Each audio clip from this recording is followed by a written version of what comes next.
दोस्तों, मोहम्मद रफ़ी की आवाज़ सिर्फ गानों में नहीं बजती थी, वो सीधे दिल तक उतरती थी। एक ऐसी आवाज़ जिसने लाखों लोगों को हंसाया, रुलाया और अनगिनत यादों को हमेशा के लिए अमर कर दिया। लेकिन क्या आप जानते हैं, रफ़ी साहब की यही आवाज़ एक दिन देश की तत्कालीन प्रधानमंत्री इंदिरा गांधी को भी अंदर तक झकझोर गई थी। कहा जाता है कि जब इंदिरा गांधी ने रफ़ी साहब का एक बेहद भावुक गीत सुना, तो वह अपने आंसू रोक नहीं पाईं। कुछ ही पलों में माहौल ऐसा हो गया कि उन्होंने अपने चेहरे पर हाथ रखकर कहा, चुप हो जाइए रफ़ी साहब, अब मैं बर्दाश्त नहीं कर सकती। आखिर वो कौन सा गीत था जिसने देश की प्रधानमंत्री को अपने पिता पंडित जवाहरलाल नेहरू की यादों में डुबो दिया? उस गीत के पीछे कौन सी कहानी छिपी थी?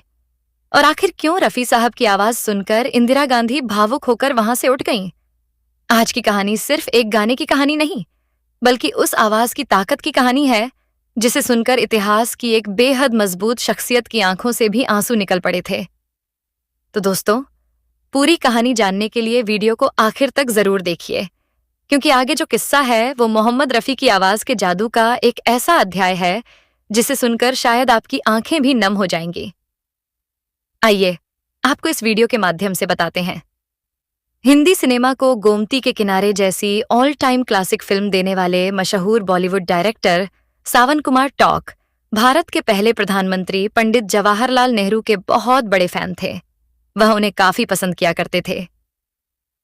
जब साल 1964 में पंडित नेहरू का निधन हुआ, तब सावन कुमार टॉप के दिल को बड़ी चोट लगी। उन्होंने फैसला किया कि वह पंडित नेहरू को समर्पित एक फिल्म बनाएंगे। उन्होंने खुद ही पंडित नेहरू से जुड़ी हुई एक फिल्म की कहानी सोची और फिल्म नौनिहाल बनाने की तैयारी शुरू कर दी। इस फिल्म को डायरेक्ट कर रहे थे मशहूर बॉलीवुड डायरेक्टर राज मार्कस। जब सावन कुमार इस फिल्म को बना रहे थे, तो उनके दिमाग में आया कि अगर यह फिल्म पंडित नेहरू को समर्पित है, तो इस फिल्म में एक गाना भी होना चाहिए जो पंडित नेहरू को समर्पित हो। यह मुश्किल काम उन्होंने सौंपा मशहूर शायर कैफी साहब को। कैसे कैफी आजमी साहब ने इस गीत को लिखा जो पंडित नेहरू के विचारों को, उनकी पूरी शख्सियत को बयान करता था। गीतों के बोल थे, मेरी आवाज सुनो, प्यार का राज सुनो। जब सावन कुमार ने कैफी आजमी से यह गीत सुना, तभी उन्होंने फैसला कर लिया था कि इस गीत को वह मोहम्मद रफ़ी से ही गवाएंगे। हुआ भी वैसा ही। मोहम्मद रफ़ी ने यह गीत गाया। फिल्म नौनिहाल बनकर तैयार हुई। साल 1967 में यह फिल्म रिलीज हुई थी। फिल्म एक ऐसे अनाथ बच्चे की कहानी थी जिसे यह मालूम हो जाता है कि पंडित नेहरू उसके रिश्तेदार और वह पंडित नेहरू से मुलाकात के लिए दिल्ली के लिए निकल पड़ता है, और उसका यह सफर किस तरह आगे पीछे और ऊपर नीचे डोलता हुआ आगे बढ़ता है, और फिर यह सफर खत्म होता है। पंडित नेहरू के जनाजे पर आकर यह फिल्म जब रिलीज हुई तो सुपरहिट साबित हुई। फिल्म की इतनी बड़ी अपार सफलता को देखकर फिल्म के डायरेक्टर राजमार्ग ने श्रवण कुमार को एक आइडिया दिया कि क्यों ना भारत सरकार को एक अर्जी देकर इस फिल्म को पूरे देश में टैक्स फ्री कर दिया जाए।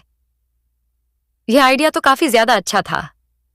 श्रवण कुमार को पसंद भी आया, लेकिन उन्हें यह बात बिल्कुल पसंद नहीं थी कि भारत सरकार को इसके लिए अर्जी देनी पड़े, क्योंकि उन्हें इस बात पर संदेह था कि क्या पता अर्जी देने के बाद भी भारत सरकार अगर इस फिल्म को टैक्स फ्री ना करें तो क्या करेंगे। ऐसे में उन्होंने फैसला किया कि खुद इंदिरा गांधी जी से मिलकर इस विषय पर बात की जाए, जो कि उस वक्त की तत्कालीन प्रधानमंत्री थी। बात तो बहुत छोटी सी लग रही थी, लेकिन सबसे बड़ी बात थी कि अब इंदिरा गांधी से मुलाकात होगी कैसे, क्योंकि उस वक्त तक सावन कुमार इतना बड़ा नाम नहीं था। वह इंडस्ट्री में ज्यादा पुराने नहीं थे, और नए नए किसी डायरेक्टर से भला इंदिरा गांधी क्यों मिलती। तो ऐसे में उन्होंने अपनी ही फिल्म में एक कैरेक्टर रोल कर रहे आर्टिस्ट से मदद ली, जिनका नाम था हरेंद्रनाथ चट्टोपाध्याय। हरेंद्रनाथ चट्टोपाध्याय पेशे से एक शायर थे, और उनका पहले से ही इंदिरा गांधी से बहुत अच्छा परिचय था, क्योंकि हरेंद्रनाथ चट्टोपाध्याय मशहूर कांग्रेस नेता सरोजनी नायडू के छोटे भाई थे, और ऐसे में उनका परिचय पहले से ही इंदिरा गांधी से था। और दूसरी बात यह थी कि पंडित जवाहरलाल नेहरू और इंदिरा गांधी दोनों ही हरेंद्रनाथ चट्टोपाध्याय की कविताओं के बहुत बड़े प्रशंसक थे। तो इस तरह फिल्म नौनिहाल के अभिनेता हरेंद्र कुमार नाथ के माध्यम से इन तीन लोगों ने इंदिरा गांधी से मुलाकात की, जिनमें से एक थे सावन कुमार, जो कि इस फिल्म के प्रोड्यूसर थे। डायरेक्टर राज और साथ ही साथ इस फिल्म के म्यूजिक कंपोजर मदन मोहन। इन तीनों की मुलाकात इंदिरा गांधी से हुई। जब मुलाकात हुई तो हरिंद्रनाथ ने उसका प्रयोजन भी बताया कि किस तरह फिल्म के डायरेक्टर प्रोड्यूसर चाहते हैं कि आप इस फिल्म को पूरे देश में टैक्स फ्री करवा दें। जब इंदिरा गांधी को यह बात बताई गई तो इंदिरा गांधी ने जवाब दिया कि ठीक है, मैं सोचकर बताऊंगी। जब यह बात सावन कुमार ने सुनी तो उनको लगा कि इंदिरा गांधी बात टालने के लिए ऐसा कुछ कह रही हैं। तब उन्होंने जवाब दिया कि इंदिरा जी, आप एक बार फिल्म देख तो लीजिए। सावन कुमार को लगा कि इंदिरा गांधी इस फिल्म को कोई आम सी फिल्म समझ रही हैं, और अगर वह इस फिल्म को देख लेंगी और उन्हें यह पता चलेगा कि इस फिल्म को बनाने का मकसद उनके पिताजी हैं, यानी कि उनके पिताजी की वजह से यह फिल्म बनी है, तो फिर वो हो सकता है इस फिल्म को टैक्स फ्री करवा दें। मगर इंदिरा गांधी का जवाब सुनकर हर कोई हैरान रह गया था। उन्होंने कहा था कि 3 घंटे की इतनी लंबी फिल्म देखने का मेरे पास समय नहीं है। इसके बाद फिल्म के म्यूजिक डायरेक्टर मदन मोहन ने तपाक से कहा कि ठीक है इंदिरा जी, अगर आपके पास आपके पिताजी पर बनी हुई फिल्म देखने का 3 घंटे का समय नहीं है तो कोई बात नहीं, लेकिन कम से कम एक 5 मिनट का गाना तो जरूर सुनिए। इंदिरा इसके लिए राजी हो गई। गाना बजाया गया। ये गाना था मेरी आवाज सुनो, प्यार का राज सुनो। मोहम्मद रफी ने इस गाने को इतने दर्द भरे अंदाज में गाया था कि इंदिरा गांधी मग्न होकर इस गाने को सुनने लगी। गाने को सुनते सुनते कुछ मिनटों बाद ही इंदिरा गांधी की आंखें खुद ब खुद बंद होने लगी थीं और अचानक उन्हें अपने पिता पंडित जवाहरलाल नेहरू की याद आने लगी थी। गाना सुनते सुनते इंदिरा गांधी इतना ज्यादा इमोशनल हो चुकी थी कि कुछ समय बाद सबके सामने ही उन्होंने अपने दोनों हाथ अपने चेहरे पर रखे और कह पड़ी कि चुप हो जाइए। मोहम्मद रफी साहब, अब मैं इससे ज्यादा बर्दाश्त नहीं कर पाऊंगी। और कहा जाता है कि इतना कहकर इंदिरा गांधी वहां से झट से उठकर चली गई और अपने प्राइवेट केबिन में चली गई और वहां जाकर फूट फूट कर रोई थी। उन्हें अपने पिता की याद आ रही थी। बाहर हरिंद्रनाथ, मदन मोहन और सावन कुमार अबक बैठे हुए थे और सोच रहे थे कि आखिर इंदिरा गांधी क्या फैसला लेंगी। क्या इस फिल्म को टैक्स फ्री किया जाएगा या फिर नहीं? 10 मिनट इंतजार करने के बाद इंदिरा गांधी जी का सेक्रेटरी इन तीनों के पास आता है और कहता है कि आप तीनों लोग घर जाइए। मैडम ने कहा है कि आपका काम हो जाएगा। और इसके अगले ही दिन भारत सरकार की ओर से यह ऐलान कर दिया गया कि फिल्म नौनिहाल पूरे देश में टैक्स फ्री दिखाई जाएगी। यह था जादू मोहम्मद रफी जी की आवाज का, उनके अंदाज का, कि उन्होंने देश की प्रधानमंत्री तक को रुला दिया और उन्हें यह कहने पर मजबूर कर दिया कि चुप हो जाइए। मोहम्मद रफी साहब, अब मैं बर्दाश्त नहीं कर पाऊंगी। इंदिरा गांधी को अक्सर आयरन लेडी कहा जाता है और कहा जाता है कि वह जितनी ज्यादा कठोर थी उतना ज्यादा कठोर प्रधानमंत्री इस देश का अब तक नहीं हुआ। लेकिन इतनी कठोर औरत को भी पिघला देना और उसे रुला देना, यह था मोहम्मद रफी का जादू। दोस्तों, कहानी उस दौर की है जब मोहम्मद रफी साहब की आवाज देश के हर कोने में गूंजा करती थी। रेडियो पर उनका कोई गीत बजता तो लोग अपने काम रोककर उसे सुनने लगते थे। किसी के लिए रफी साहब की आवाज मोहब्बत थी, किसी के लिए दर्द, किसी के लिए देशभक्ति और किसी के लिए अपने बीते हुए दिनों की याद। लेकिन रफी साहब की सबसे बड़ी खासियत यही थी कि वह सिर्फ गीत नहीं गाते थे, बल्कि गीत के अंदर छिपे एहसास को अपनी आवाज में इस तरह ढाल देते थे कि सुनने वाला खुद उस कहानी का हिस्सा बन जाता था। और इसी आवाज का असर एक दिन देश की तत्कालीन प्रधानमंत्री इंदिरा गांधी पर भी देखने को मिला। कहानी जुड़ी थी फिल्म नौनिहाल से। यह फिल्म पंडित जवाहरलाल नेहरू को समर्पित थी और इसके पीछे एक भावनात्मक सोच थी। नेहरू जी के निधन के बाद उनके प्रति सम्मान और श्रद्धांजलि के तौर पर इस फिल्म को बनाने का विचार सामने आया था। फिल्म की कहानी में भी नेहरू जी की छवि और उनसे जुड़ी भावनाओं को महत्वपूर्ण स्थान दिया गया था। फिल्म के लिए एक ऐसा गीत तैयार किया गया जो सिर्फ सुनने में मधुर न हो, बल्कि नेहरू जी की शख्सियत और उनके विचारों की याद दिला सके। इस गीत को शब्द दिए मशहूर शायर कैफी आजमी ने और संगीत से सजाया मदन मोहन ने। गीत के बोल थे, मेरी आवाज सुनो, प्यार का राज सुनो। और जब इस गीत को मोहम्मद रफी साहब ने अपनी आवाज दी तो यह सिर्फ एक फिल्मी गीत नहीं रहा। उनकी आवाज में दर्द, अपनापन और बिछड़ने की कसक ऐसी थी कि गीत सुनने वाला खुद भावनाओं में बहने लगता था। अब सोचिए, जब यही गीत उस शख्स ने सुना हो जिसने अपने पिता को खोया था और जिसके लिए पंडित जवाहरलाल नेहरू सिर्फ देश के प्रधानमंत्री नहीं बल्कि उसके पिता भी थे, तो उस गीत का असर कितना गहरा रहा होगा। बताया जाता है कि इसी सिलसिले में फिल्म से जुड़े लोग इंदिरा गांधी से मिलने पहुंचे थे। मकसद था कि फिल्म को पूरे देश में टैक्स फ्री करने की मांग उनके सामने रखी जाए। लेकिन मुलाकात के दौरान एक सवाल सामने आया, क्या इंदिरा गांधी इतनी लंबी फिल्म देखने के लिए समय निकाल पाएंगी? कहा जाता है कि जब फिल्म देखने की बात हुई तो उन्होंने अपनी व्यस्तता का हवाला दिया। तभी फिल्म से जुड़े लोगों ने उनसे कम फिल्म का वह गीत सुनने का आग्रह किया जो पंडित नेहरू को समर्पित था। और फिर वही हुआ जिसकी शायद वहां मौजूद किसी शख्स ने कल्पना भी नहीं की थी। गीत बजना शुरू हुआ। मोहम्मद रफी की आवाज कमरे में गूंजने लगी। मेरी आवाज सुनो, प्यार का राज सुनो। शुरुआत में इंदिरा गांधी शांत बैठकर गीत सुनती रहीं, लेकिन जैसे जैसे रफी साहब की आवाज आगे बढ़ी, माहौल बदलने लगा। गीत के शब्दों में छिपा दर्द और रफी साहब की आवाज में मौजूद भावनाएं उन्हें अतीत की यादों में ले जाने लगीं। एक बेटी के लिए पिता की यादों से बड़ा दर्द शायद कुछ नहीं होता। और उस वक्त इंदिरा गांधी के सामने सिर्फ एक गीत नहीं था, उनके सामने अपने पिता की यादें थीं। वह दौर था जब पंडित नेहरू को गुजरे ज्यादा समय नहीं हुआ था और उनकी कमी देश के साथ साथ उनके परिवार को भी महसूस हो रही थी। कहा जाता है कि गीत सुनते सुनते इंदिरा गांधी बेहद भावुक हो गईं। उनकी आंखें नम हो गईं और आखिरकार वह भावनाओं को रोक नहीं पाईं। उन्होंने अपने चेहरे पर हाथ रख लिया और कहा, चुप हो जाइए रफी साहब, अब मैं बर्दाश्त नहीं कर सकती। इसके बाद वह वहां से उठकर चली गईं। कमरे में मौजूद लोग कुछ पल के लिए बिल्कुल खामोश रह गए। किसी को समझ नहीं आ रहा था कि अब क्या होगा। जो लोग कुछ देर पहले फिल्म को टैक्स फ्री कराने की उम्मीद लेकर आए थे, उनके सामने अब एक अलग ही भावुक माहौल था। लेकिन कहानी यहीं खत्म नहीं हुई थी।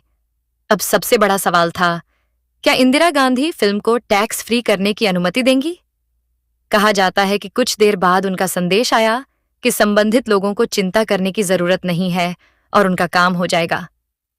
इसके बाद फिल्म को लेकर सरकार की तरफ से सकारात्मक फैसला सामने आया और फिल्म को टैक्स फ्री किए जाने की बात कही गई। यही वजह है कि मोहम्मद रफी की आवाज से जुड़ा यह किस्सा आज भी लोगों के बीच सुनाया जाता है। हालांकि दोस्तों, इस कहानी के कुछ हिस्सों के प्रमाण अलग अलग स्रोतों में स्पष्ट रूप से उपलब्ध नहीं है, इसलिए इसे एक चर्चित संस्मरण या किस्से के रूप में ही देखना ज्यादा सही होगा। लेकिन एक बात पर शायद किसी को कोई शक नहीं, मोहम्मद रफी साहब की आवाज में ऐसी कशिश जरूर थी जो दशकों बाद भी लोगों के दिलों को छूती है। उनकी आवाज में मोहब्बत थी तो दर्द भी था, खुशी थी तो जुदाई भी थी। और शायद यही वजह थी कि रफी साहब के गाए गीत सिर्फ उस दौर के नहीं रहे, बल्कि आने वाली पीढ़ियों के भी बन गए। आज रफी साहब हमारे बीच नहीं हैं, लेकिन जब भी उनका कोई गीत रेडियो, टीवी या मोबाइल पर बजता है तो ऐसा लगता है जैसे वह आवाज आज भी हमारे बीच मौजूद है। और यही किसी महान कलाकार की असली पहचान होती है। इंसान चला जाता है, लेकिन उसकी आवाज और उसकी कला हमेशा जिंदा रहती है। दोस्तों, मोहम्मद रफी साहब की जिंदगी का सबसे खूबसूरत पहलू यही था कि उन्होंने कभी अपनी आवाज को सिर्फ एक कलाकार की पहचान नहीं बनने दिया, उन्होंने उसे हर इंसान की भावना बना दिया। जब किसी को मोहब्बत हुई तो रफी साहब का गीत उसके साथ था। जब किसी का दिल टूटा तो रफी साहब की आवाज उसके दर्द की साथी बनी। जब किसी ने अपने किसी करीबी को खोया तो रफी साहब की आवाज उस खालीपन को महसूस कराने लगी। और शायद यही वजह है कि मेरी आवाज सुनो जैसे गीत सिर्फ गीत नहीं रह जाते, बल्कि किसी व्यक्ति की निजी यादों का हिस्सा बन जाते हैं। फिल्म नौनिहाल का यह गीत जिस भावभूमि से जुड़ा था, उसे समझना भी जरूरी है। पंडित जवाहरलाल नेहरू का निधन 1964 में हुआ था। देश ने अपने पहले प्रधानमंत्री को खोया था। उस समय पूरे देश में शोक का माहौल था, लेकिन एक बेटी के लिए अपने पिता को खोने का दर्द उस राष्ट्रीय शोक से भी कहीं ज्यादा निजी था। इंदिरा गांधी ने अपने पिता के साथ बचपन से लेकर राजनीतिक जीवन तक का लंबा सफर देखा था। पंडित नेहरू के साथ उनका रिश्ता सिर्फ पिता और बेटी का रिश्ता नहीं था, बल्कि विचारों, राजनीति और देश के भविष्य से जुड़ा हुआ रिश्ता भी था। इसलिए जब उनके सामने ऐसा गीत बजा जिसमें आवाज के जरिए भावनाओं को पुकारा जा रहा था, तो जाहिर है कि उसकी चोट सीधे दिल पर लगी होगी। और यहां मोहम्मद रफी की गायकी की असली ताकत दिखाई देती है। रफी साहब जब कोई गीत गाते थे तो वह सिर्फ सुरों को नहीं पकड़ते थे, वह गीत की परिस्थिति को समझते थे। शब्दों के पीछे छिपी भावना को महसूस करते थे, फिर उसी भावना को अपनी आवाज में इस तरह उतारते थे कि सुनने वाला खुद उस एहसास में डूब जाता था। उनके गाने की यही खासियत थी। रफी साहब एक ही आवाज में कई तरह के किरदारों को जिंदा कर सकते थे। कभी उनकी आवाज में एक मासूम प्रेमी सुनाई देता था, कभी एक बेचैन इंसान, कभी देश के लिए कुछ कर गुजरने वाला नौजवान, और कभी ऐसा व्यक्ति जो अपने किसी प्रिय से हमेशा के लिए बिछड़ चुका हो। यही वजह थी कि उनके समकालीन संगीतकार और गीतकार भी उनकी आवाज की गहराई को बेहद खास मानते थे। मदन मोहन जैसे संगीतकारों के साथ रफी साहब की जोड़ी ने कई यादगार गीत दिए। मदन मोहन को भावनात्मक धुनों के लिए जाना जाता था और रफी साहब की आवाज उन धुनों को एक अलग ही ऊंचाई दे देती थी। सोचिए दोस्तों, एक तरफ मदन मोहन की धुन, दूसरी तरफ कैफी आजमी के शब्द, और उन शब्दों को अपनी आत्मा से गाते मोहम्मद रफी। ऐसे में गीत का असर सिर्फ कानों तक कैसे सीमित रह सकता था? यही वह दौर था जब हिंदी सिनेमा का संगीत सिर्फ मनोरंजन का माध्यम नहीं था। गीतों में कविता होती थी, कहानी होती थी और समाज की भावनाएं भी होती थीं। रेडियो के सामने पूरा परिवार बैठता था और जब कोई पसंदीदा गीत बजता था तो घर में कुछ देर के लिए खामोशी छा जाती थी। मोहम्मद रफी की आवाज उन दिनों हर घर का हिस्सा थी। उनकी लोकप्रियता का अंदाजा इस बात से लगाया जा सकता है कि अलग अलग उम्र के लोग उनकी आवाज से जुड़ते थे। बुजुर्गों को उनके गीतों में अपनी जवानी की याद दिखाई देती थी, नौजवानों को मोहब्बत और सपने नजर आते थे और बच्चों के लिए उनके गीत मनोरंजन का हिस्सा बन जाते थे। लेकिन रफी साहब की महानता सिर्फ उनकी लोकप्रियता में नहीं थी। उनकी महानता इस बात में थी कि वह अपनी सफलता के बावजूद बेहद विनम्र इंसान माने जाते थे। कहा जाता है कि उन्हें अपनी आवाज पर घमंड नहीं था। वह गीत को खुद से बड़ा मानते थे। यही वजह थी कि वह अलग अलग तरह के संगीतकारों और कलाकारों के साथ सहजता से काम कर पाते थे। और दोस्तों, यही चीज किसी कलाकार को सिर्फ स्टार नहीं बल्कि महान कलाकार बनाती है। रफी साहब के लिए मंच पर गाना हो या किसी फिल्म के लिए गीत रिकॉर्ड करना, वह हर जगह पूरी ईमानदारी से अपनी आवाज देते थे। इसीलिए उनकी आवाज में वह सच्चाई सुनाई देती थी, और शायद यही सच्चाई उस कथित मुलाकात के दौरान भी महसूस हुई होगी। जब इंदिरा गांधी ने गीत सुनते हुए अपने पिता को याद किया होगा, तो उस पल में उनके सामने न प्रधानमंत्री का पद था, न राजनीति थी और न सत्ता। वह सिर्फ एक बेटी थी, एक ऐसी बेटी जिसने अपने पिता को खोया था। और रफी साहब की आवाज ने उस पुराने दर्द को जैसे फिर से जगा दिया। यही कारण है कि इस किस्से को सुनते हुए हमें सिर्फ इंदिरा गांधी के भावुक होने पर ध्यान नहीं देना चाहिए। हमें यह समझना चाहिए कि एक कलाकार की आवाज किसी इंसान की उन भावनाओं तक भी पहुंच सकती है जिन्हें वह दुनिया के सामने कभी व्यक्त नहीं करता। और यही संगीत की सबसे बड़ी ताकत है। समय गुजरता गया, फिल्में बदलती गईं, गायक बदलते गए, संगीत की शैली बदलती गई, लेकिन रफी साहब की आवाज की लोकप्रियता कम नहीं हुई। आज भी जब उनकी आवाज सुनाई देती है तो पुराने दौर की तस्वीरें आंखों के सामने घूमने लगती हैं। ब्लैक एंड व्हाइट फिल्मों का दौर, पुराने सिनेमा घर, रेडियो की आवाज, और वह समय जब एक गीत लोगों की पूरी शाम बदल दिया करता था। मोहम्मद रफी साहब को इस दुनिया से गए कई दशक बीत चुके हैं, लेकिन उनकी आवाज आज भी नई पीढ़ी तक पहुंच रही है। यही तो किसी कलाकार की सबसे बड़ी जीत है। इंसान की जिंदगी सीमित होती है, लेकिन कला की जिंदगी नहीं। एक कलाकार अपने शरीर के साथ इस दुनिया से चला जाता है, मगर उसकी आवाज, उसके गीत और उसकी यादें लोगों के दिलों में जिंदा रहती हैं। और मोहम्मद रफी साहब इसका सबसे खूबसूरत उदाहरण है। उनकी आवाज ने राजकुमारों से लेकर आम आदमी तक हर किसी को अपना बनाया। उनकी आवाज ने प्रेमियों को सहारा दिया, उनकी आवाज ने टूटे हुए दिलों को संभाला, उनकी आवाज ने देशभक्ति का जज्बा जगाया, और उनके गीतों ने कई लोगों को अपने बीते हुए रिश्तों और अपनों की याद दिलाई। शायद इसलिए जब लोग कहते हैं कि रफी साहब की आवाज में जादू था, तो यह सिर्फ तारीफ नहीं होती। यह उन करोड़ों लोगों का अनुभव है जिन्होंने उनकी आवाज को महसूस किया है। और इंदिरा गांधी से जुड़ा यह किस्सा भी इसी भावना का एक चर्चित उदाहरण बन गया। एक तरफ देश की सबसे ताकतवर राजनीतिक हस्तियों में से एक महिला, और दूसरी तरफ एक गायक जिसके पास सत्ता नहीं थी, कोई राजनीतिक ताकत नहीं थी, सिर्फ उसकी आवाज थी। लेकिन उस आवाज ने कुछ मिनटों के लिए राजनीति की सारी दीवारें तोड़ दीं और एक बेटी को उसके पिता की यादों तक पहुंचा दिया। यही मोहम्मद रफी की आवाज की असली ताकत थी। और शायद इसी वजह से आज भी जब रफी साहब का कोई पुराना गीत बजता है तो लोग कहते हैं, आवाज पुरानी हो सकती है लेकिन एहसास कभी पुराना नहीं होता। लेकिन दोस्तों, इस कहानी का सबसे खूबसूरत पहलू सिर्फ इतना नहीं है कि एक गीत सुनकर इंदिरा गांधी भावुक हो गईं। असली बात यह है कि आखिर मोहम्मद रफी की आवाज में ऐसा क्या था जो सुनने वाले के दिल के सबसे गहरे हिस्से को छू लेता था। रफी साहब की आवाज में एक अजीब सी नरमी थी। वह जब ऊंचे सुर में गाते थे तो आवाज आसमान तक पहुंचती हुई महसूस होती थी, और जब धीमे सुर में कोई दर्द भरा शब्द बोलते थे तो लगता था जैसे कोई बेहद करीब बैठकर दिल की बात कह रहा हो। यही कारण था कि उनके गाए हुए गीतों को लोग केवल सुनते नहीं थे बल्कि महसूस करते थे। कई बार किसी गीत की लोकप्रियता उसके संगीत, कलाकार या फिल्म की वजह से होती है, लेकिन रफी साहब के मामले में आवाज खुद कहानी बन जाती थी। और यही वजह है कि आज इतने दशक बीत जाने के बाद भी उनकी आवाज में वह पुरानी चमक दिखाई देती है। दोस्तों, रफी साहब के द्वार को समझने के लिए उस समय के संगीत को समझना भी जरूरी है। आज हमारे पास हजारों गाने एक क्लिक पर उपलब्ध हैं, लेकिन उस जमाने में एक नया गीत सुनना अपने आप में एक अनुभव हुआ करता था। रेडियो पर पसंदीदा कार्यक्रम का इंतजार होता था। लोग गीतकार का नाम याद रखते थे, संगीतकार का नाम याद रखते थे और सबसे ज्यादा गायक की आवाज से जुट जाते थे।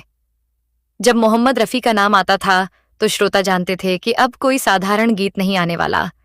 रफी साहब की आवाज में ऐसी मिठास थी कि वह प्रेम गीत गाते तो सुनने वाले को लगता था कि गीत उसी के लिए लिखा गया है। वही रफी साहब जब दर्द भरा गीत गाते तो लगता था कि उन्होंने खुद किसी अपने को खोया है।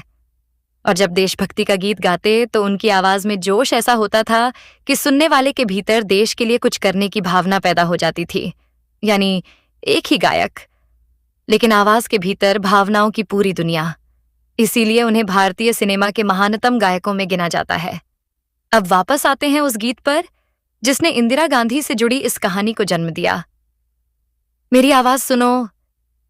इन शब्दों को अगर ध्यान से सुना जाए तो इनमें एक पुकार है, जैसे कोई दूर जा चुका इंसान अपनी याद छोड़कर कह रहा हो कि मेरी आवाज को याद रखना।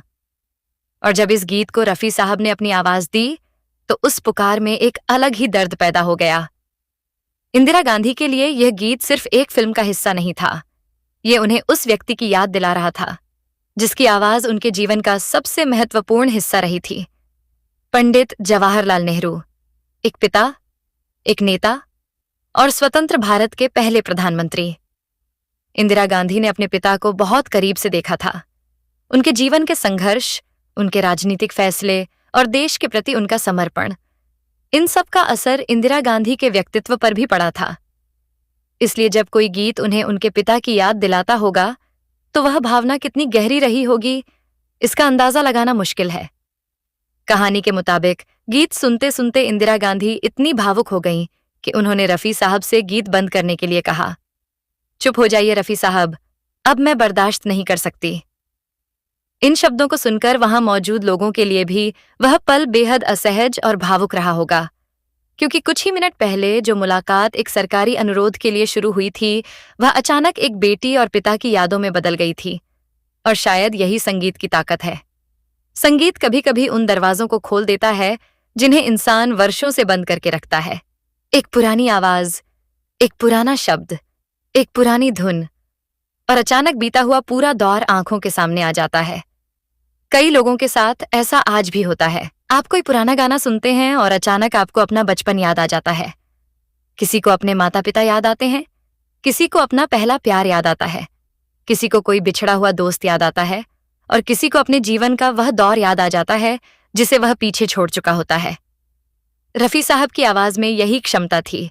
वह सिर्फ गीत नहीं गाते थे, वह यादों को आवाज देते थे।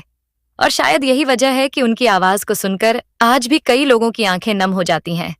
लेकिन दोस्तों, रफी साहब की कहानी यहाँ खत्म नहीं होती।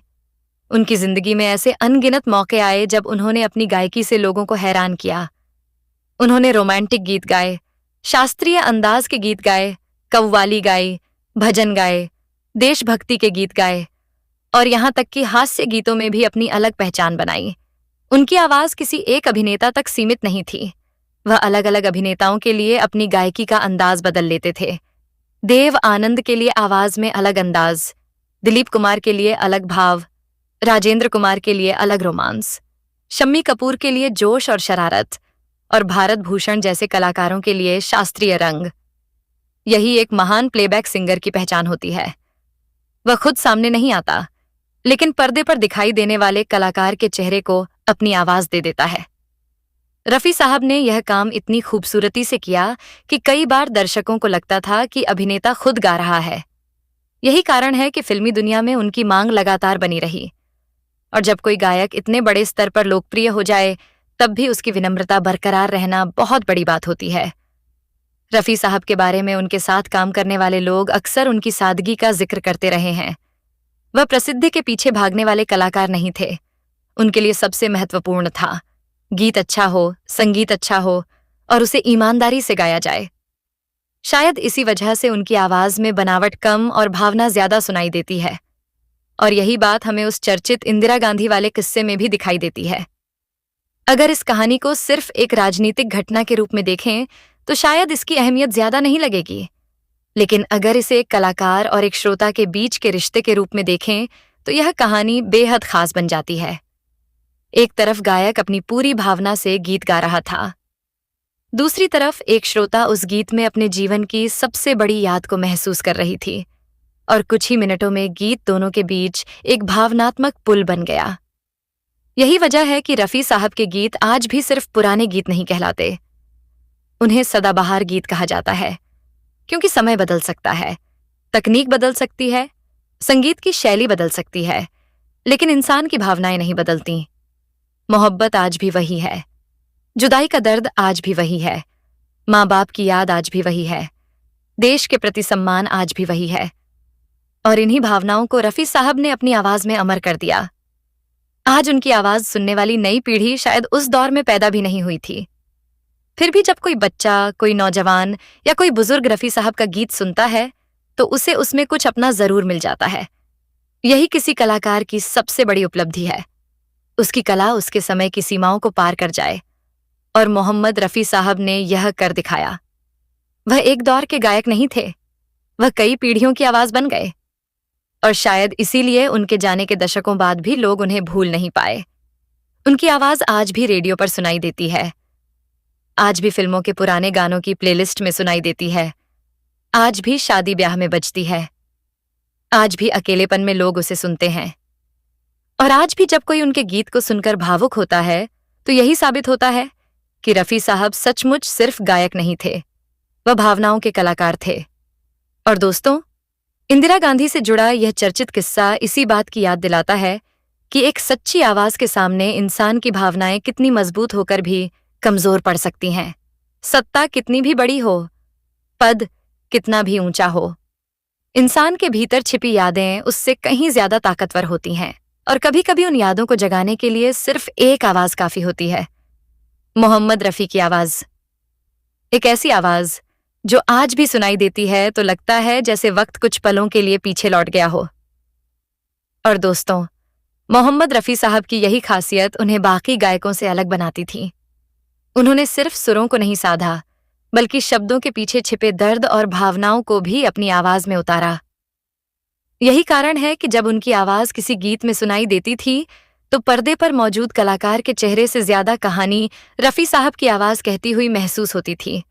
उनके गीतों को सुनते हुए ऐसा लगता था जैसे कोई इंसान हमारे सामने बैठकर अपनी जिंदगी की कहानी सुना रहा हो। कभी वह मोहब्बत की बात करते थे, कभी जुदाई की, कभी दोस्ती की, कभी जिंदगी की मुश्किलों की, और कभी देश के लिए अपने जज्बातों की। यही वजह थी कि रफी साहब किसी एक वर्ग या किसी एक उम्र के लोगों के गायक नहीं थे। उनकी आवाज हर उम्र के इंसान तक पहुंचती थी, और शायद यही वजह है कि जब मेरी आवाज सुनो जैसा गीत सामने आया तो उसकी भावनात्मक शक्ति कई गुना बढ़ गई। इस गीत की सबसे बड़ी खूबसूरती यह थी कि इसमें सिर्फ शब्द नहीं थे, बल्कि एक ऐसी पुकार थी जो सुनने वाले को अपने अतीत की तरफ देखने के लिए मजबूर करती थी। सोचिए दोस्तों, अगर कोई ऐसा गीत आपके सामने बजाया जाए जो सीधे उस इंसान की याद दिला दे जिसे आपने अपनी जिंदगी में सबसे ज्यादा चाहा हो और जिसे आप खो चुके हों, तो क्या आप खुद को रोक पाएंगे? शायद नहीं। और यही बात इस किस्से को इतना भावुक बना देती है। कहा जाता है कि इंदिरा गांधी गीत सुनते सुनते अपने पिता पंडित जवाहरलाल नेहरू की यादों में खो गई थीं। उस समय वह देश की प्रधानमंत्री थीं, लेकिन उस पल उनके लिए प्रधानमंत्री होना शायद कोई मायने नहीं रखता था। वह सिर्फ एक बेटी थीं, एक ऐसी बेटी जिसके सामने उसके पिता की यादें अचानक जीवित हो उठी थीं।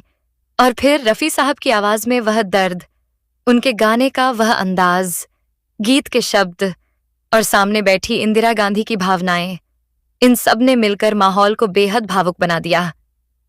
यही वजह है कि इस घटना को सुनाने वाले लोग अक्सर इसे रफी साहब की आवाज का जादू कहते हैं। हालांकि दोस्तों, इस पूरे प्रसंग के हर विवरण की स्वतंत्र ऐतिहासिक पुष्टि आसानी से उपलब्ध नहीं है, इसलिए इसे एक चर्चित फिल्मी संस्मरण या किस्से के रूप में समझना बेहतर है। लेकिन यह बात पूरी तरह सच है कि रफी साहब की आवाज अपने समय के सबसे प्रभावशाली संगीत अनुभवों में से एक थी। और अगर हम रफी साहब की गायकी को थोड़ा और करीब से समझें, तो हमें पता चलता है कि उनकी सफलता सिर्फ उनकी आवाज की मिठास की वजह से नहीं थी। उनकी सबसे बड़ी ताकत थी भावना को पकड़ना। एक ही शब्द को अलग अलग परिस्थितियों में अलग अंदाज में गाने की क्षमता बहुत कम गायकों में होती है। रफी साहब जब खुशियों का गीत गाते थे तो आवाज में चमक आ जाती थी। जब दर्द का गीत गाते थे तो वही आवाज बेहद भारी और संवेदनशील हो जाती थी। जब कोई रोमांटिक गीत गाते थे तो आवाज में शरारत और अपनापन दिखाई देता था। और जब देशभक्ति का गीत गाते थे तो उसी आवाज में जोश पैदा हो जाता था। यानी रफी साहब की आवाज सिर्फ आवाज नहीं थी, वह एक पूरा अभिनय थी। और शायद इसी कारण उन्हें महान पार्श्व गायक कहा गया। प्लेबैक सिंगर का काम आसान नहीं होता। सामने अभिनेता किसी किरदार को निभा रहा होता है और पीछे गायक को अपनी आवाज से उसी किरदार की भावनाएं व्यक्त करनी होती हैं। अगर आवाज और चेहरे की भावनाओं के बीच तालमेल न बैठे तो गीत का असर खत्म हो जाता है। लेकिन रफी साहब की आवाज जब किसी अभिनेता पर आती थी तो ऐसा लगता था जैसे वही अभिनेता अपनी भावनाओं को आवाज दे रहा हो। यही उनकी सबसे बड़ी कला थी। उनकी आवाज में एक खास तरह की मासूमियत भी थी, और शायद इसी मासूमियत ने उन्हें लोगों के दिल के इतने करीब पहुंचाया। वह चाहे किसी बड़े अभिनेता के लिए गाएं या किसी नए कलाकार के लिए, उनकी आवाज हमेशा गीत को प्राथमिकता देती थी। इसीलिए उनके गीतों को आज भी सुनते समय हमें यह महसूस नहीं होता कि वह कई दशक पुराने हैं। ऐसे दौर में अगर किसी गायक की आवाज पूरे देश में लोगों की पहचान बन जाए तो उसकी लोकप्रियता कितनी बड़ी रही होगी, इसका अंदाजा लगाया जा सकता है। मोहम्मद रफी साहब ने वही मुकाम हासिल किया। उनके गीतों ने कई पीढ़ियों को जोड़ा। एक बुजुर्ग अपने पोते के साथ बैठकर रफी साहब का गीत सुन सकता था और दोनों उस गीत में अलग अलग यादें खोज सकते थे। यही सदाबहार संगीत की असली पहचान है। और इसी वजह से आज जब कोई रफी साहब का नाम लेता है तो सिर्फ एक गायक का नाम नहीं लिया जाता, एक पूरा युग सामने आ जाता है। एक ऐसा युग जिसमें गीतों में कविता होती थी, धुनों में आत्मा होती थी और गायकी में एहसास होता था। रफी साहब उसी युग की सबसे चमकदार आवाजों में से एक थे। लेकिन उनकी कहानी का सबसे भावुक हिस्सा यही है कि जिस इंसान ने लाखों लोगों को अपने गीतों से भावुक किया, उसके गीतों ने देश की सबसे शक्तिशाली महिलाओं में से एक के दिल को भी छू लिया। और अगर उस चर्चित किस्से को सच मानकर देखें तो उस दिन इंदिरा गांधी के सामने प्रधानमंत्री नहीं बल्कि एक बेटी बैठी थी। उसके सामने पिता की यादें थीं और उन यादों को आवाज दे रहे थे मोहम्मद रफी। शायद यही कारण था कि वह कुछ मिनटों के लिए खुद को रोक नहीं पाईं। उन्होंने गीत रुकवाया और वहां से चली गईं। कमरे में मौजूद लोगों के लिए यह एक भावुक पल था, लेकिन रफी साहब की आवाज के लिए यह उनकी असली जीत थी। क्योंकि एक गायक के लिए इससे बड़ी उपलब्धि क्या हो सकती है कि उसकी आवाज सुनने वाला अपने दिल की गहराई तक पहुंच जाए। आज हम रफी साहब को याद करते हैं तो उनके अनगिनत गीत हमारे सामने आते हैं, लेकिन उनके हर गीत में एक बात समान थी, ईमानदारी। वह गीत को सिर्फ गाते नहीं थे, उसे जीते थे। और शायद इसीलिए उनकी आवाज में बनावटीपन नहीं सुनाई देता। वह चाहे मुस्कुराकर गा रहे हों या दर्द में डूबकर, हर शब्द ऐसा लगता है जैसे दिल से निकल रहा हो। इसीलिए रफी साहब की आवाज आज भी लोगों के लिए सुकून है। किसी की सुबह उनके गीत से शुरू होती है, किसी की शाम उनके गीत से गुजरती है। कोई अपने पुराने प्यार को याद करने के लिए उन्हें सुनता है और कोई अपने माता पिता की याद में उनकी आवाज सुनता है। यानी रफी साहब चले गए, लेकिन उनके गीत लोगों की जिंदगी का हिस्सा बनकर रह गए। और दोस्तों, यही किसी महान कलाकार की असली अमरता है। जिस दिन कलाकार चला जाता है, उस दिन उसका शरीर खत्म होता है, लेकिन अगर उसकी कला लोगों के दिल में रह जाए तो वह कलाकार कभी मरता नहीं। मोहम्मद रफी साहब भी आज हमारे बीच शारीरिक रूप से मौजूद नहीं है, लेकिन उनकी आवाज आज भी जिंदा है।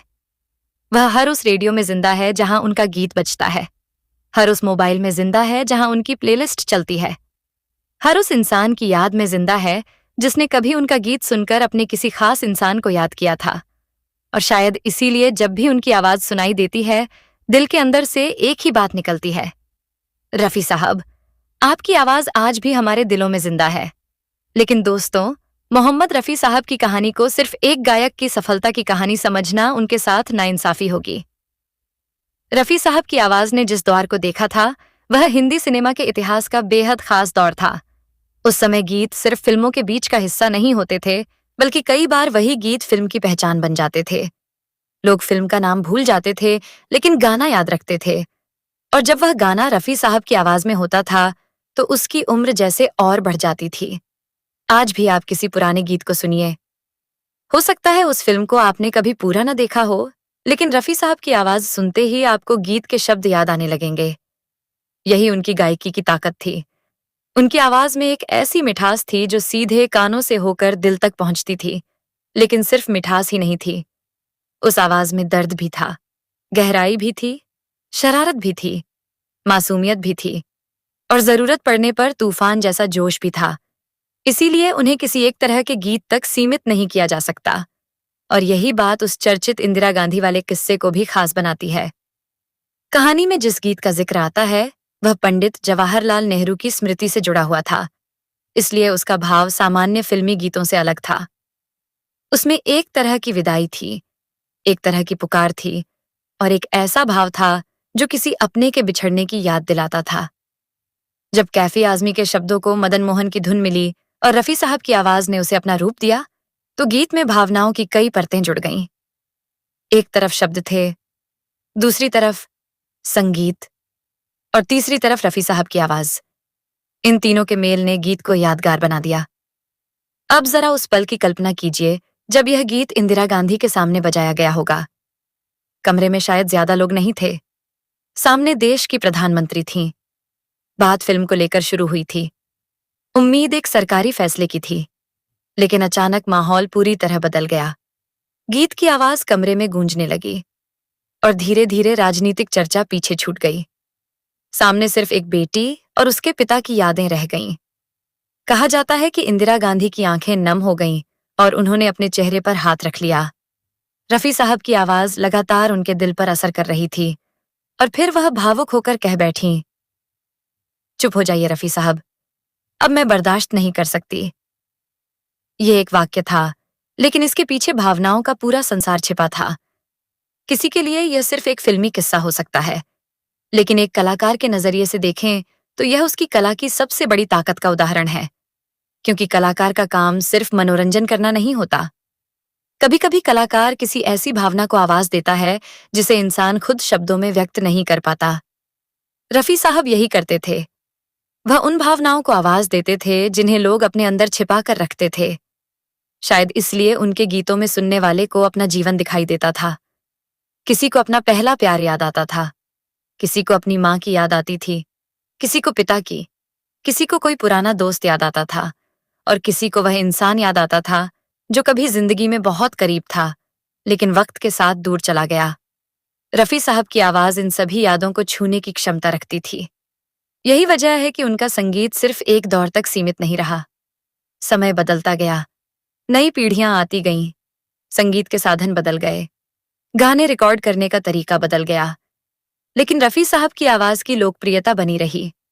आज भी जब किसी संगीत प्रेमी से पुराने दौर के महान गायकों का नाम पूछा जाता है, तो रफी साहब का नाम सबसे पहले लिए जाने वाले नामों में शामिल होता है। और यह सम्मान उन्हें सिर्फ पुरस्कारों की वजह से नहीं मिला। यह सम्मान उन्हें लोगों के दिलों ने दिया, क्योंकि पुरस्कार किसी कलाकार के काम को सम्मान दे सकते हैं, लेकिन किसी कलाकार को अमर बनाने का काम सिर्फ दर्शक और श्रोता करते हैं। रफी साहब को यह अमृता मिली। उनके गीतों को सुनने वाले लोग आज भी उन्हें याद करते हैं। उनकी आवाज को सुनकर आज भी लोग कहते हैं कि ऐसी आवाज दोबारा पैदा नहीं हो सकती। और शायद सच यही है कि हर महान कलाकार अपने समय में अद्वितीय होता है। उसकी नकल की जा सकती है, उसकी शैली से प्रेरणा ली जा सकती है, लेकिन उसकी आत्मा को दोबारा पैदा नहीं किया जा सकता। रफी साहब की आवाज भी ऐसी ही थी। उसमें एक खास कंपन था, एक खास नरमी थी, एक खास ठहराव था, और सबसे बड़ी बात, उसमें दिल था। यही वजह थी कि जब वह कोई दर्द भरा गीत गाते थे तो सुनने वाला अपने दर्द को उसमें पहचान लेता था। जब वह कोई खुशी का गीत गाते थे तो सुनने वाले के चेहरे पर मुस्कान आ जाती थी।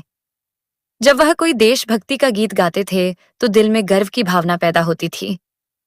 और जब वह कोई आध्यात्मिक या भक्ति गीत गाते थे तो आवाज में एक अलग ही शांति महसूस होती थी। एक ही गायक इतने अलग अलग रंगों को अपनी आवाज में उतार सके, यह अपने आप में बहुत बड़ी बात है, और यही रफी साहब की महानता थी।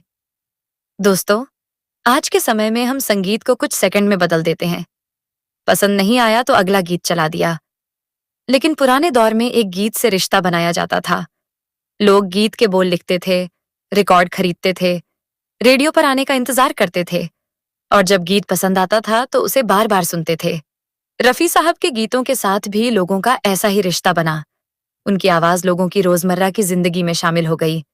किसी के घर में सुबह रफी साहब का भजन बजता था, किसी के घर में शाम को उनका रोमांटिक गीत, किसी के पास उनके पुराने रिकॉर्ड थे, और किसी के पास सिर्फ रेडियो था। लेकिन हर जगह एक चीज समान थी, रफी साहब की आवाज। और यही आवाज एक दिन देश की प्रधानमंत्री के सामने भी गूंजी। इसलिए दोस्तों, इंदिरा गांधी से जुड़ा यह किस्सा सिर्फ एक राजनीतिक निर्णय की कहानी नहीं है। ये एक कलाकार की उस ताकत की कहानी है जो किसी भी इंसान के दिल तक पहुंच सकती है। पद बड़ा हो सकता है, सत्ता बड़ी हो सकती है, लेकिन भावनाएं हर इंसान के भीतर समान होती हैं। और जब कोई आवाज उन भावनाओं को छू देती है तो इंसान अपनी सारी मजबूती भूल जाता है। शायद उस पल इंदिरा गांधी के साथ भी यही हुआ होगा। उन्होंने अपने पिता को याद किया। उनके साथ बिताए हुए पल शायद आंखों के सामने आए होंगे। उनकी आवाज कानों में गूंजी होगी। और फिर एक गीत ने उन सारी यादों को और गहरा कर दिया।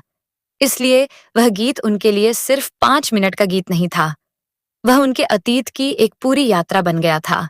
और यही वजह है कि यह किस्सा आज भी सुनाया जाता है। हालांकि जैसा हमने पहले कहा, इस घटना के कई विवरणों की स्वतंत्र ऐतिहासिक पुष्टि स्पष्ट रूप से उपलब्ध नहीं है। इसलिए हमें इसे निश्चित ऐतिहासिक तथ्य के बजाय एक चर्चित संस्मरण के रूप में ही प्रस्तुत करना चाहिए। लेकिन रफी साहब की कला पर कोई सवाल नहीं। उनकी आवाज का असर किसी एक किस्से का मोहताज नहीं था। उनके हजारों गीत इस बात के गवाह हैं कि वह भारतीय संगीत के कितने बड़े कलाकार थे। उनकी आवाज ने प्रेम को आवाज दी, उनकी आवाज ने दर्द को आवाज दी, उनकी आवाज ने जुदाई को आवाज दी, उनकी आवाज ने दोस्ती को आवाज दी, और उनकी आवाज ने देशभक्ति को भी आवाज दी। यही वजह है कि मोहम्मद रफी सिर्फ एक नाम नहीं है, वह भारतीय संगीत की एक ऐसी विरासत है जिसे आने वाली पीढ़ियां भी सुनती रहेंगी। और शायद आने वाले 100 साल बाद भी जब कोई इंसान पुराने हिंदी गीतों की तलाश करेगा तो उसे रफी साहब की आवाज जरूर मिलेगी। वह आवाज उसे बताएगी कि एक समय ऐसा भी था जब गीतों में सिर्फ संगीत नहीं बल्कि आत्मा होती थी। एक समय ऐसा था जब गायक शब्दों को सिर्फ गाता नहीं था बल्कि महसूस करता था। और उस दौर की सबसे खूबसूरत आवाजों में से एक थी मोहम्मद रफी। इसीलिए दोस्तों, रफी साहब को याद करना सिर्फ पुराने गानों को याद करना नहीं है। रफी साहब को याद करना उस दौर को याद करना है जब संगीत लोगों के दिलों का हिस्सा हुआ करता था, जब एक गीत किसी इंसान की पूरी जिंदगी की याद बन सकता था, और जब एक आवाज किसी मजबूत इंसान की आंखों में भी आंसू ला सकती थी। यही था मोहम्मद रफी की आवाज का जादू। एक ऐसा जादू जो उनके जाने के दशकों बाद भी खत्म नहीं हुआ, बल्कि हर नई पीढ़ी के साथ और मजबूत होता चला गया। और दोस्तों, शायद यही वजह है कि मोहम्मद रफी साहब की आवाज को सिर्फ आवाज कहना कम होगा। वह अपने आप में एक एहसास थी, ऐसी आवाज जिसे सुनते ही इंसान के भीतर कुछ बदलने लगता था। कभी चेहरे पर मुस्कान आ जाती थी, कभी आंखों में आंसू, और कभी दिल अचानक किसी पुरानी याद में पहुंच जाता था। रफी साहब की सबसे बड़ी खूबी यह थी कि वह गीत को अपने ऊपर हावी नहीं होने देते थे, बल्कि खुद गीत के अंदर उतर जाते थे। गीत की परिस्थिति चाहे जैसी हो, उनकी आवाज उसी के हिसाब से अपना रंग बदल लेती थी। अगर गीत में प्रेम था तो उनकी आवाज में मोहब्बत महसूस होती थी। अगर गीत में बिछड़ने का दर्द था तो आवाज में ऐसी कसक होती थी कि सुनने वाले का दिल भारी हो जाता था। अगर गीत में खुशी थी तो वही आवाज खिलखिलाती हुई लगती थी, और अगर गीत देश के लिए था तो उसमें जोश भर जाता था। यानी रफी साहब के पास सिर्फ एक आवाज नहीं थी, बल्कि आवाज के भीतर भावनाओं की पूरी दुनिया थी। इसीलिए उनके गीतों को सुनने के लिए आपको उस दौर में पैदा होना जरूरी नहीं है। आज पैदा हुआ बच्चा भी उनकी आवाज सुनकर उससे जुड़ सकता है, क्योंकि भावनाएं पुरानी नहीं होती। मोहब्बत आज भी होती है, बिछड़ना आज भी होता है, माँ बाप की याद आज भी आती है, दोस्ती आज भी टूटती है, और किसी अपने को खोने का दर्द आज भी उतना ही गहरा है। रफी साहब ने इन्हीं भावनाओं को अपनी आवाज में अमर कर दिया। और दोस्तों, जब हम इंदिरा गांधी से जुड़े इस चर्चित किस्से को देखते हैं तो सबसे ज्यादा ध्यान एक बात पर जाता है। एक तरफ देश की प्रधानमंत्री थीं और दूसरी तरफ एक गायक।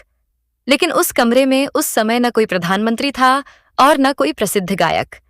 वहां सिर्फ एक इंसान था जो अपने पिता की यादों में खो गया था, और एक कलाकार था जिसकी आवाज उस याद को और गहरा कर रही थी। यही संगीत की असली शक्ति है। संगीत कभी आपसे यह नहीं पूछता कि आप कौन हैं। वह यह नहीं देखता कि आपके पास कितनी ताकत है। वह सिर्फ आपके दिल तक पहुंचता है। और जब कोई गीत आपके दिल तक पहुंच जाता है तो फिर उसे रोकना आसान नहीं होता। शायद यही कारण था कि उस मुलाकात का माहौल अचानक बदल गया। जिस कमरे में एक फिल्म को लेकर बातचीत हो रही थी, वहां कुछ ही मिनटों में पिता की यादों का दर्द छा गया। कहा जाता है कि इंदिरा गांधी ने गीत बंद करने के लिए कहा और वहां से चली गईं। पीछे बैठे लोग इंतजार करते रहे कि अब क्या फैसला होगा। फिल्म टैक्स फ्री होगी या नहीं? सरकार क्या फैसला करेगी? मुलाकात का परिणाम क्या निकलेगा? लेकिन उस समय शायद इन सवालों से ज्यादा महत्वपूर्ण व भावुक पल था जो अभी अभी वहां घटा था। और बाद में अगर फिल्म को टैक्स फ्री करने का फैसला हुआ तो इस पूरे किस्से को लोगों ने रफी साहब की आवाज से जोड़कर याद किया। समय बीत गया, फिल्में आती रहीं और चली गईं, कलाकार बदलते गए, संगीत की दुनिया बदलती गई, लेकिन रफी साहब की आवाज वहीं की वहीं रही। वह पुरानी रिकॉर्डिंग में बंद जरूर थी, लेकिन हर बार बजने पर नई लगती थी। यही किसी महान आवाज की पहचान है। कुछ आवाजें समय के साथ पुरानी हो जाती हैं, कुछ आवाजें समय के साथ और खूबसूरत लगने लगती हैं। रफी साहब की आवाज दूसरी तरह की थी।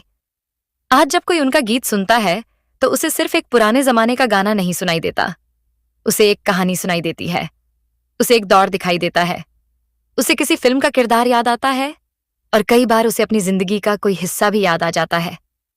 यही वजह है कि रफी साहब के गीतों पर आज भी लाखों लोग वीडियो बनाते हैं, सोशल मीडिया पर उन्हें साझा करते हैं, और नई पीढ़ी के लोग भी उनकी आवाज की तारीफ करते हैं। उनकी आवाज ने समय की दीवार तोड़ दी। और दोस्तों, यही वह चीज है जो किसी कलाकार को अमर बनाती है। पैसा खत्म हो सकता है, फिल्मों की कमाई खत्म हो सकती है, पुरस्कारों की चमक खत्म हो सकती है, लेकिन अगर कलाकार की कला लोगों के दिल में रह जाए तो उसकी पहचान कभी खत्म नहीं होती। मोहम्मद रफी साहब के साथ भी यही हुआ। उनके जाने के बाद भी उनकी आवाज लगातार चलती रही। लोग उनके गीत सुनते रहे, उनके बारे में बातें करते रहे, नई पीढ़ी को उनके गीत सुनाते रहे, और इस तरह एक पीढ़ी से दूसरी पीढ़ी तक रफी साहब की आवाज पहुंचती रही। आज भी अगर कोई नौजवान पहली बार रफी साहब का कोई गीत सुनता है और कहता है कि क्या आवाज है, तो समझ लीजिए कि रफी साहब की कला अभी भी जिंदा है। और शायद यही उनकी सबसे बड़ी विरासत है। किसी कलाकार की विरासत उसकी संपत्ति नहीं होती, उसकी विरासत उसके गीत होते हैं, उसकी आवाज होती है, उसकी याद होती है। और मोहम्मद रफी साहब की विरासत इतनी बड़ी है कि उसे किसी एक किताब, किसी एक फिल्म या किसी एक किस्से में समेटा ही नहीं जा सकता। उनकी जिंदगी अपने आप में एक पूरा अध्याय है। संघर्ष से शुरुआत, फिर सफलता, फिर देश के सबसे बड़े संगीतकारों के साथ काम, फिर करोड़ों लोगों के दिलों में जगह, और अंत में ऐसी अमर आवाज छोड़ जाना जिसे सुनने के लिए किसी परिचय की जरूरत नहीं। बस गीत शुरू होना चाहिए और रफी साहब की आवाज कानों तक पहुंचनी चाहिए। इसके बाद बाकी काम आवाज खुद कर देती है। और शायद दोस्तों, इसी वजह से आज भी लोग कहते हैं रफी साहब चले गए, लेकिन रफी साहब की आवाज कभी नहीं गई। वह आज भी हमारे बीच है। जब कोई पुराने रेडियो पर उनका गीत सुनता है तो वह आवाज फिर जिंदा हो जाती है।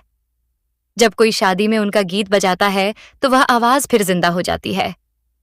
जब कोई अकेले कमरे में बैठकर उनका दर्द भरा गीत सुनता है तो वह आवाज फिर जिंदा हो जाती है। जब कोई अपने माता पिता की पुरानी यादों को याद करता है और रफी साहब का गीत सुनता है तो वह आवाज फिर जिंदा हो जाती है। यही अमृता है। और शायद इंदिरा गांधी से जुड़ा यह किस्सा भी इसी अमृता का एक भावुक प्रतीक बन गया। एक गीत, एक आवाज, एक बेटी की अपने पिता के प्रति भावनाएं और एक ऐसा पल जिसे सुनने वाले आज भी याद करते हैं। हालांकि इस घटना के सभी विवरणों को प्रमाणित ऐतिहासिक तथ्य के रूप में पेश करना उचित नहीं होगा, लेकिन यह कहानी हमें एक सच्चाई जरूर समझाती है।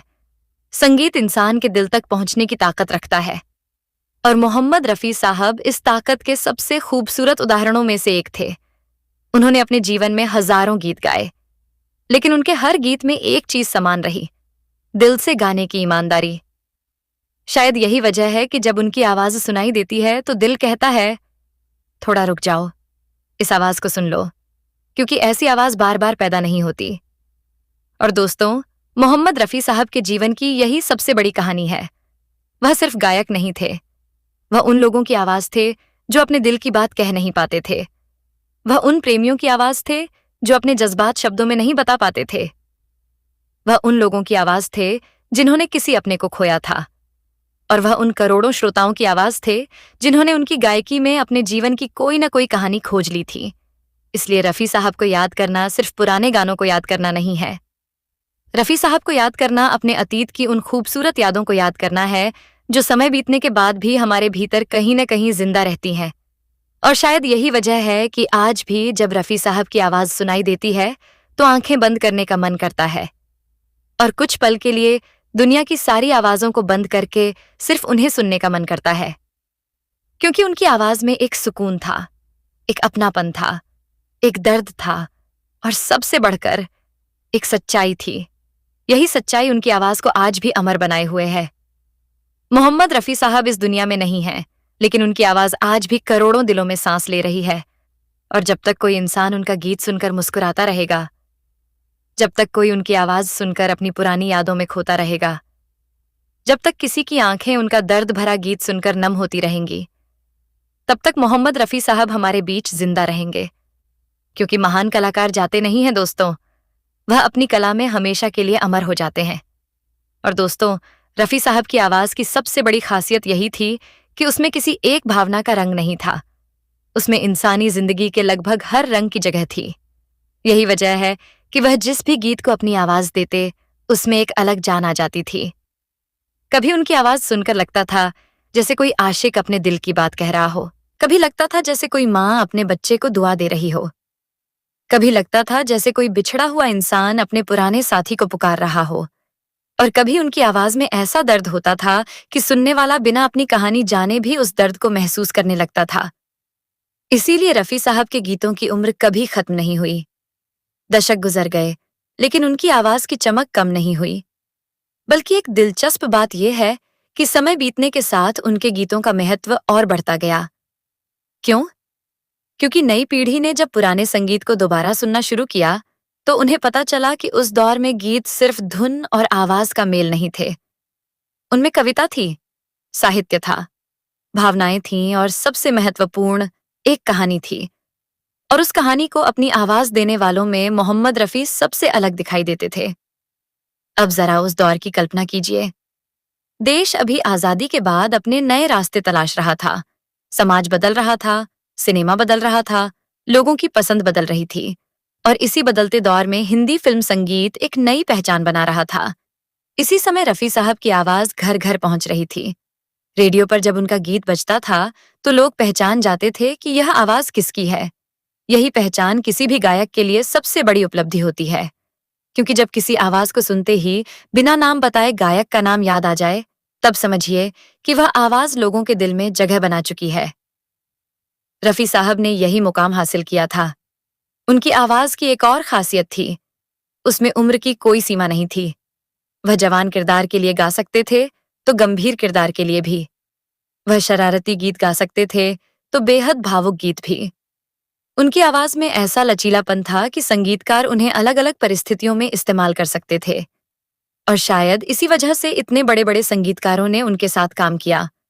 उनके गीतों ने फिल्मों को पहचान दी और फिल्मों ने उनकी आवाज को करोड़ों लोगों तक पहुंचाया। लेकिन जब हम इंदिरा गांधी से जुड़े इस किस्से पर लौटते हैं तो एक बात और समझ आती है। किसी भी गीत का असर सिर्फ उसकी आवाज से नहीं होता, उसके पीछे शब्द भी होते हैं, धुन भी होती है, और सबसे महत्वपूर्ण होता है जिस व्यक्ति के लिए वह गीत सुना जा रहा है उसके साथ जुड़ी भावनाएं। यहाँ पंडित जवाहरलाल नेहरू की याद पहले से ही मौजूद थी, इसलिए जब गीत बजा तो उसके शब्दों ने उस भावना को और गहरा कर दिया। एक पिता की याद, एक बेटी का दर्द और एक गायक की आवाज, इन तीनों का मेल किसी भी इंसान को भावुक कर सकता है। और अगर यह किस्सा वास्तव में उसी तरह घटा जैसा सुनाया जाता है तो उस पल की भावनात्मक तीव्रता को समझना मुश्किल नहीं है। कहा जाता है कि इंदिरा गांधी ने गीत रोकने के लिए कहा। उन्होंने अपने चेहरे पर हाथ रख लिया और कुछ देर के लिए खुद को उस माहौल से अलग कर लिया। सोचिए दोस्तों, जो महिला उस समय देश की सबसे महत्वपूर्ण जिम्मेदारियों में से एक संभाल रही थी, वह भी एक बेटी थी। उसके भी अपने रिश्ते थे, उसकी भी अपनी यादें थीं, उसके भी अपने दर्द थे, और संगीत ने उन भावनाओं को बाहर आने का रास्ता दे दिया। यही वजह है कि इस कहानी में रफी साहब की आवाज जितनी महत्वपूर्ण है, उतनी ही महत्वपूर्ण इंसानी भावना भी है। यह हमें याद दिलाती है कि चाहे इंसान कितना भी शक्तिशाली क्यों ना हो, उसके भीतर भावनाओं वाला एक दिल जरूर होता है, और उस दिल को छूने के लिए हमेशा बड़े शब्दों की जरूरत नहीं होती। कभी कभी सिर्फ एक आवाज काफी होती है, एक धुन काफी होती है, एक पुरानी याद काफी होती है। और रफी साहब की आवाज तो वैसे भी लोगों की यादों से जुड़ी हुई थी, इसीलिए उनका गीत सुनते ही शायद वह दर्द और गहरा हो गया होगा। दोस्तों, रफी साहब के गीतों का एक और बड़ा प्रभाव यह था कि उन्होंने हिंदी सिनेमा में आवाज और अभिनय के रिश्ते को मजबूत किया। आज हम पर्दे पर किसी अभिनेता को गाते हुए देखते हैं तो हमें पता होता है कि पीछे किसी प्लेबैक सिंगर की आवाज है, लेकिन उस दौर में जब कोई महान गायक किसी अभिनेता के लिए आवाज देता था तो दर्शक उस आवाज को उसी अभिनेता से जोड़ लेते थे। रफी साहब ने कई अभिनेताओं की स्क्रीन पर्सनैलिटी को अपनी आवाज से मजबूत किया। उनकी आवाज ने पर्दे पर दिखने वाले किरदारों को एक अतिरिक्त भाव दिया। दोस्तों, मोहम्मद रफी साहब की आवाज का जादू आज भी करोड़ों दिलों में जिंदा है। अगर आपको ये कहानी पसंद आई हो तो वीडियो को लाइक करें और ऐसी ही दिलचस्प बॉलीवुड कहानियों के लिए हमारे YouTube चैनल स्टार मनोहर राठौर को अभी सब्सक्राइब करें।